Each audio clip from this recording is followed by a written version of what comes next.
RR ನಗರ ಶಾಸಕ ಮುನಿರತ್ನಗೆ big relief ಸಿಕ್ಕಿದೆ. ನಕಲಿ ಬಿಲ್ ಪ್ರಕರಣದಲ್ಲಿ ಶಾಸಕ ಮುನಿರತ್ನ ಈಗ ಖುಲಾಸೆ ಆಗಿದ್ದಾರೆ.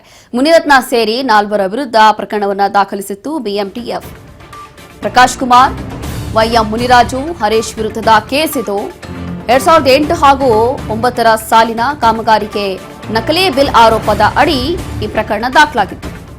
ಈಗ ಈ ಪ್ರಕರಣದಲ್ಲಿ ಬಿಗ್ ರಿಲೀಫ್ ಸಿಕ್ಕಿದೆ. 2011ರಲ್ಲಿ ಮುನಿರತ್ನ ವಿರುದ್ಧ 3 ಕೇಸ್ಗಳನ್ನು ದಾಖಲಿಸಿತ್ತು ಬಿಎಂಟಿಸಿ.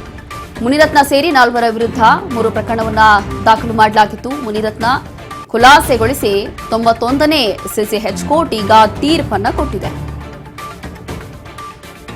ಹೀಗೆ 3 ಪ್ರಕರಣಗಳ ವಿರುದ್ಧ ದಾಖಲಾಗಿದ್ದಂತಹ ಕೇಸ್ ಇದು. ಈಗ ಈ ಒಂದು ಪ್ರಕರಣದಲ್ಲಿ ಬಿಗ್ ರಿಲೀಫ್ ಸಿಗ್ತಾ ಇದೆ ಶಾಸಕ ಮುನಿರತ್ನವನ್ನ ಖುಲಾಸೆಗೊಳಿಸಿ ಅಂತ ಹೇಳಿ 91ನೇ ಸಿಸಿಎಚ್ ಕೋರ್ಟ್ ಈಗ ತೀರ್ಪನ್ನು ಕೊಟ್ಟಿದೆ. ಅದರಲ್ಲೂ ಕೂಡ 2011ರಲ್ಲಿ ಮುನಿರತ್ನ ವಿರುದ್ಧ 3 ಕೇಸ್ ದಾಖಲಾಗಿತ್ತು.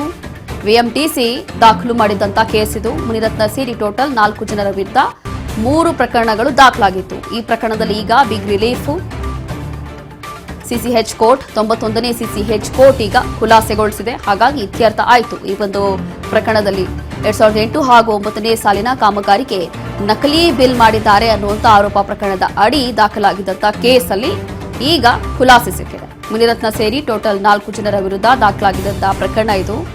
ಈಗ 91ನೇ ಸಿಸಿಎಚ್ ಕೋರ್ಟ್ ತೀರ್ಪು ಕೊಟ್ಟಿದೆ.